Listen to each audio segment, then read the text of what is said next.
Our code is unstable and there ain't no test. It's churning and burning with technical debts. No test-driven development with TDD. No describing the behavior with BDD. We're coded with fear and hesitations. We got no examples, no specifications. No code to protect. The code is a wreck. You know we ain't got no RSpec. Testing with RSpec. Hey, what you doing, man? Testing with RSpec. In Testing with RSpec, Olivier Lacan and Greg Pollock will take you through 6 high-quality screencasts and 38 in-browser code challenges so you can learn how to use the RSpec framework to test your Ruby and Rails applications. Here's a quick look at the course interface. The first video lesson will be your introduction to Level 1. You can skip around the video chapters using the numbers at the top. When you're ready for the challenges, just hit the Start Level button below the video. Inside the challenge interface, you will see your total points, the number of points this challenge is worth, and the instructions for this challenge. Just below, a code editor will allow you to type in your answer to the challenge.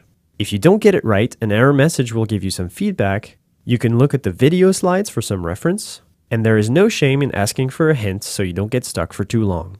On the left side of the screen, you'll see a list of the challenges for this level. You can rewatch the video if you need to, learn how to use the interface shortcuts, download the slides in case you need some reference material for later, and you can also download the video lesson. We'll start the course with an introduction to the RSpec syntax and the concept of behavior-driven development.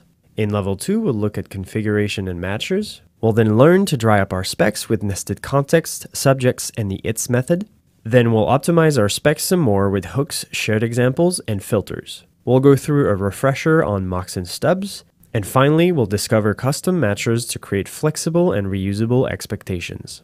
For each level you complete, you'll receive a badge and eventually earn the course completion badge, which will be displayed in your public profile. Finishing this course will unlock a final video and resources to help you continue learning how to use RSpec to improve your test suites. You'll also receive a discount on your subscription or your next Code School course. In order to play Testing with RSpec, you'll need to have a solid knowledge of Ruby. If that's not the case, you should take a look at our free courses. Try Ruby will give you a great introduction to the Ruby language. Rails for Zombies will get you more familiar with Rails. Finally, if you've never written tests before, you might want to start with Rails Testing for Zombies. It will give you a foundation of knowledge which we'll build on during this course. So get your specs out and your expectations high because it's time to start testing with RSpec. Come again. Testing with RSpec. It ain't no other way.